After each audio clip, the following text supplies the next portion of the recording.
अपने दुख को, अपनी तकलीफ को, अपने कष्ट को किसी दूसरे के दरवाजे पर जाकर कभी मत करो, कभी मत।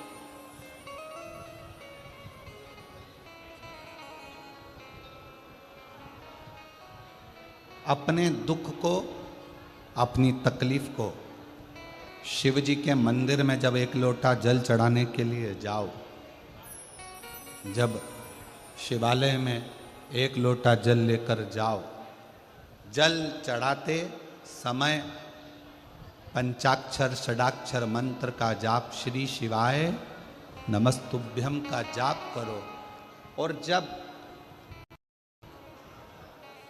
शिवलिंग जलाधारी ये चरण जहाँ से पानी बहकर नीचे गिरता है, वहाँ अपने हाथ को लगाकर अपने दुख को, अपनी तकलीफ को शंकर के उस अशोक सुंदरी गणेश कार्तिकेय के स्थान का स्पर्श करते हुए बाबा से जरूर कहो कि जैसे ये तुम्हारी बेटी है उसी तरह मैं तुम्हारी बेटी हूँ, जैसे तुम्हारे ये बेटे हैं वैसे मैं तुम्हारा बेटा हूँ। इनके दुख को आपने मिटाया था, मुझे भी अपनी बेटी मानकर मेरे दुख को मिटा दीजिए, मेरे दुख को समाप्त कर दीजिए। किसी से मत कहो पर शिव से कहो, शंकर से।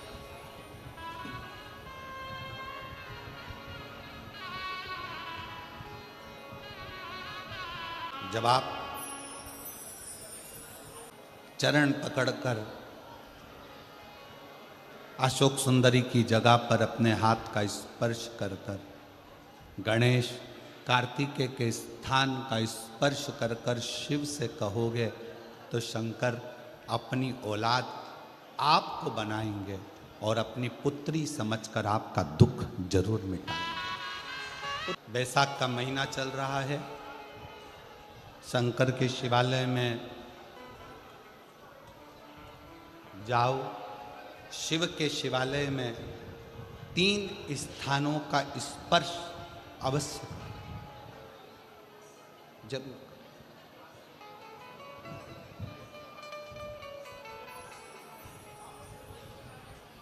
किसी किसी मंदिर में शंकर जी के शिवलिंग को छूने नहीं देते, जैसे दक्षिण साइड में, साउथ में। तो अपने ही घर में जो शिवलिंग है उसके 3 स्थानों का स्पर्श अवश्य करें। समझिए,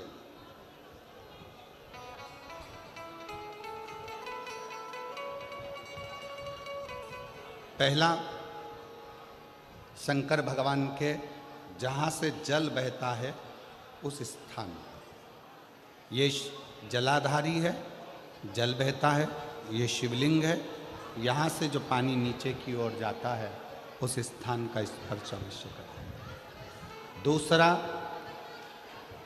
शिवलिंग का जो गोल भाग है उस गोल भाग में कहीं पर भी अपनी हथेली का स्पर्श अवश्य करें। तीसरा, शंकर भगवान के शिवलिंग का जो ऊपर का भाग है वहाँ अपने अस्त्र का स्पर्श अवश्य करें।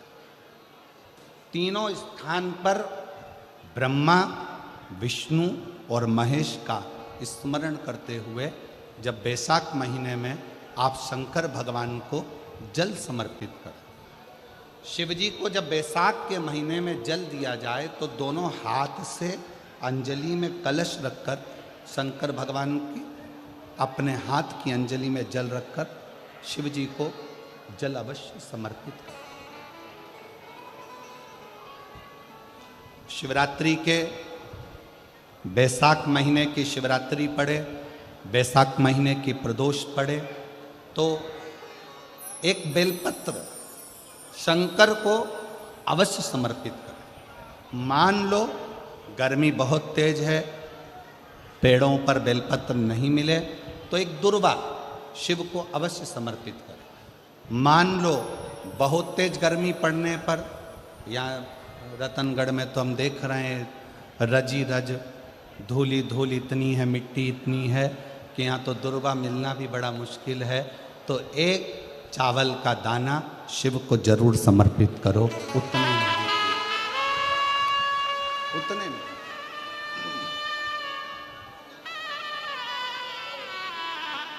और बैसाख महीने में सबसे ज़्यादा जरूरी है, जो सबसे ज़्यादा जरूरी है बैसाख महीने में, वो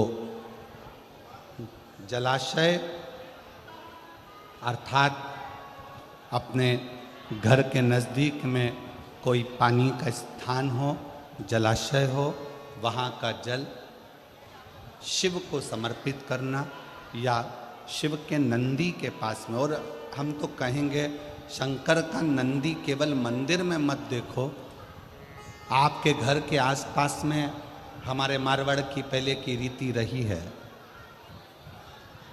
राजस्थान में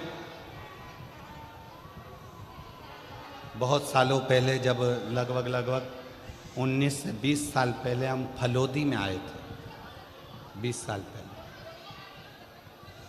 और 20 साल पहले जब हम फलोदी में आए थे राजस्थान में, तो हमने उस फलोदी राजस्थान में देखा था कि प्रत्येक घर के बाहर पत्थर का एक छोटा सा कुंडा जैसा होता। दो चीजें हमने फलोदी राजस्थान में प्रत्येक घर के बाहर 20 साल पहले देखी थी।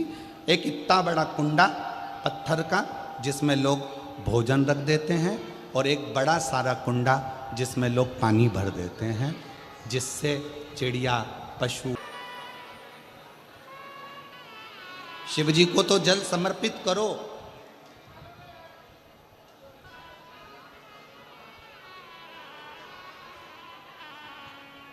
साथ में कोई जीव का भी अगर कल्याण हो जाए आपके एक लोटा जल से, तो उसको भी जल दीजिए, उसको भी।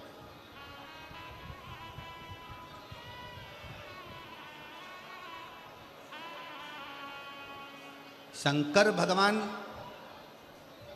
भगवान ओघड़दानी शिव, जिनका चढ़ा हुआ जल केवल मात्र स्पर्श, आचमन, दर्शन आपका और हमारा कल्याण कर दे। उत्तर प्रदेश में एक व्रती ब्राह्मण रहता था। वो व्रती ब्राह्मण साधारण नहीं था, उसका व्रत बड़ा प्रबल था। व्रत का मतलब ये नहीं होता कि आप भूखे रहो।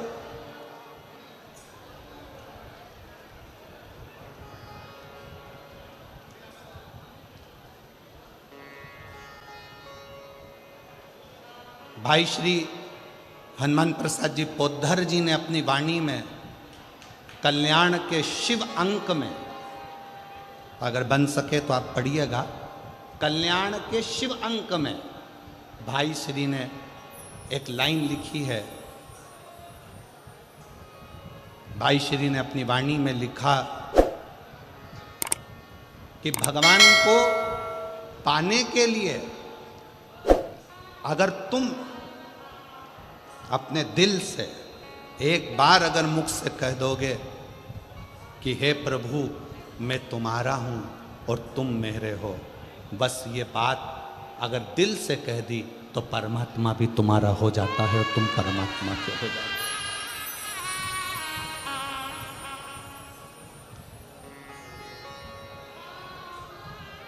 हो। जरूरी नहीं कि उपास करोगे तो भूखे रहना पड़ेगा। व्रती का मतलब क्या होता है? व्रती का मतलब क्या है? एक सिंहपुर प्रदेश में एक व्रती ब्राह्मण रहता था। व्रती ब्राह्मण का मतलब यह है कि वो कुछ खाए पीने से या उपास रखने से, साबूदाना खाने से, मोरधन खाने से, चिप्स खाने से, वेपर्स खाने से, पपीता खाने से, सेवफल या केला खाने से व्रत नहीं होता। व्रत का मतलब है कि तुमने एक नियम बना लिया कि मैं रोज अपने घर से एक लोटा जल लेकर शंकर के मंदिर जाऊंगी, या आपने कोई नियम बना लिया कि मैं 15 मिनट शंकर का भजन करूंगी, या नियम बना लिया राम नाम, कृष्ण नाम, शिव नाम जपूंगी, ये तुम्हारा व्रत हो गया। श्री शिवाय नमस्तुभ्यम। दोस्तों अगर वीडियो अच्छा लगा हो तो सब्सक्राइब और शेयर अवश्य करें। ये व्रत तुमने धारण कर लिया।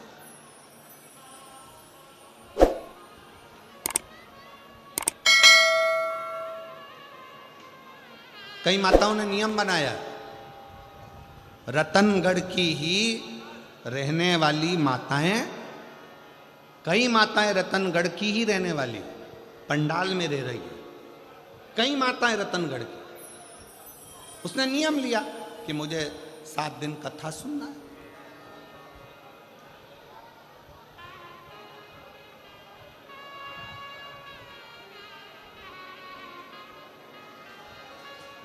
उसका नियम था, व्रती है। व्रत करने का मतलब यह नहीं है कि तुमने उपवास करा, कुछ खाया पीना छोड़ दिया, कुछ खाना पीना छोड़ दिया तो भगवान तुमसे प्रसन्न हो जाएगा। शिव महापुराण की कथा कहती है, शंकर भगवान की कथा कहती है, यहाँ शिव पुराण कहती है कि आपका एक व्रत, कुछ भी अपनी जिंदगी में एक संकल्प, एक नियम ले लो, शिव पूरा कर देगा। व्रती हो गया। एक ब्राह्मण रहता था, बड़ा व्रती था, महाव्रती।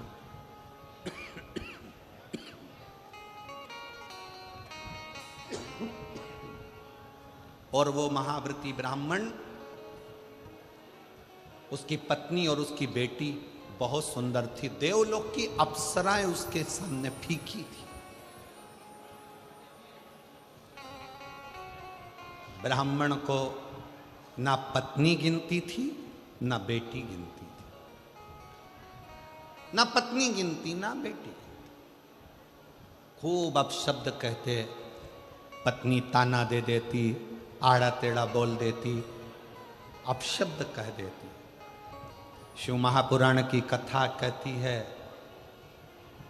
तुम्हारे बच्चे घर में जन्म ले लेना, बच्चों का जन्म आपके घर में हो गया ना, तो पति से निवेदन है, पत्नी को गाली देकर बात ना करे, और पत्नी से निवेदन है, पति को अपशब्द कहकर बात ना करे, नहीं तो आपका बुढ़ापा बिगड़ेगा जरूर। बुढ़ापा जरूर बिगड़ेगा। कारण क्या है? आप अपनी पत्नी का आदर नहीं करोगे तो बुढ़ापे में आपके बच्चे भी आपकी पत्नी का आदर नहीं करेंगे। आप अपने पति का आदर नहीं करोगे तो बुढ़ापे में आपके बच्चे आपके पति का आदर नहीं करेंगे, और तुम दोनों का बुढ़ापा धीरे धीरे धीरे धीरे बेकार हो जाएगा। बेकार। सम्मान करो। अपने बच्चों के सामने कभी मत कहो कि तेरी माँ में अक्ल नहीं है। भले वो पढ़े लिखी नहीं है, भले उसने BA MBA नहीं करा, भले उसने CA नहीं बनी, भले वो डॉक्टर नहीं, इंजीनियर नहीं, पर अपने बच्चों के सामने ये बात रखो, तेरी माँ के बराबर कोई विद्वान नहीं है, तुझे विद्वान वो बना कर रखेगी, ये निश्चित है।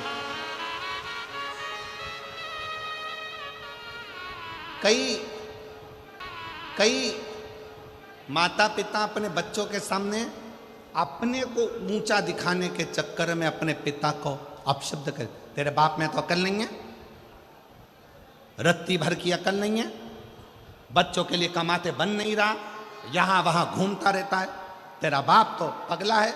इस तरह के शब्द जब हम अपने बच्चों के सामने कहते हैं तो बच्चों की दृष्टि में पिता का मान घटते जाता है। कई पिता अपनी पत्नी के लिए कह देते हैं, तेरी माँ में अकल नहीं है, गंवार है, इसका पूरा खानदान बेकार है, पढ़े लिखे तो है नहीं, पूरे ढोर हैं, अकल नहीं है। हम अपने बच्चों के सामने जब पत्नी को इस तरह का शब्द कहते हैं, बच्चों की दृष्टि में वो माँ का सम्मान घटते जाता है। जाप करेंगे, नाम जाप करेंगे, स्मरण करेंगे तो थोड़ी ना थोड़ी अड़चन बीच में आएगी। श्री शिवाय नमस्तुभ्यम। दोस्तों, अगर वीडियो अच्छा लगा हो तो सब्सक्राइब करें एंड नोटिफिकेशन पाने के लिए बेल आइकन को प्रेस अवश्य करें। उस अड़चन में अपन को घबराने का काम नहीं। एक बड़ा सुंदर व्याख्यान वर्णन है। मान लो किसी काम के लिए आप बहुत दिनों से लगे हुए हो और वो कार्य पूर्ण नहीं हो रहा, बहुत दिनों से लगे हो, मेरा ये कार्य होना चाहिए, मेरा ये कार्य होना चाहिए, मेरा ये कार्य होना चाहिए, और नहीं हो रहा। तो शिव महापुराण का एक बड़ा सुंदर सा भाव कहा, बहुत सुंदर सा भाव वर्णन किया कि बेलपत्र का जो नीचे का जो भाग होता है, बेलपत्र के जो नीचे का जो भाग है, इस नीचे के भाग में थोड़ा सा गाय का घृत, देसी गाय का थोड़ा सा घी घृत इस नीचे के भाग में लगा लेना चाहिए। ये उनके लिए भी है जो बहुत दिनों से कोई कार्य करना चाह रहे हैं पर हो नहीं रहा, बहुत दिनों से लगे हुए हैं, आज होगा कल होगा परसों होगा, कोई फाइल अदालत में अटकी हुई है, कोई प्रशासनिक कार्य अटका हुआ है, कोई कार्य अटक रहा है, उसके लिए बहुत जरूरी। नीचे की जो डंडी है उसमें घृत लगा लो, घी गाय का, और इस 2 पत्ती और बीच की पत्ती के बीच का जो डंडी का भाग है, बीच की जो डंडी का भाग है, इसमें लाल चंदन लगा लीजिए, बीच के भाग में लाल चंदन। और किसी भी प्रदोष के दिन प्रातः से लेकर शाम तक के बीच में, प्रदोष काल के मध्य तक के बीच में कभी भी इस बेलपत्र को शंकर भगवान को, ये जो डंडी का मुख है, ये डंडी का मुख जलाधारी की ओर हो और इस बेलपत्र को शिव जी पर समर्पित कर दो। 1 लोटा जल जो आप लेकर गए हो उसको 3 बार इसी बेलपत्र को चढ़ाने के बाद जो जल लेकर गए हो वो 3 बार अपनी कामना कर कर इस बेलपत्र पर समर्पित कर दो। इसी बेलपत्र को वापिस लेकर आ जाइए और अपने कोई भी स्थान पर, पूजन वाला आदि कोई भी स्थान हो वहाँ उसको रखिए। 3 महीना तो जाने दो, अगर बाबा ने चाहा तो 15 दिन भी नहीं लगने देगा और कार्य की सफलता जरूर, कार्य की सफलता जरूर। शिव उपासना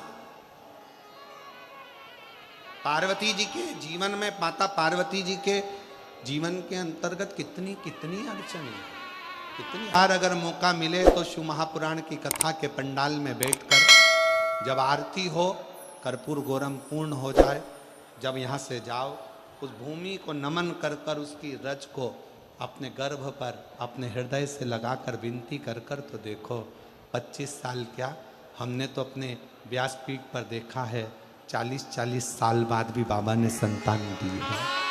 तो ये तो 25 वर्ष के बाद औलाद हुई, उससे रिश्ता जोड़े।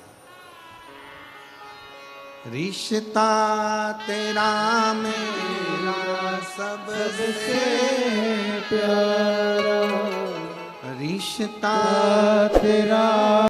श्री शिवाय नमस्तुभ्यं दोस्तों, अगर वीडियो अच्छी लगी हो तो सब्सक्राइब और शेयर अवश्य करें।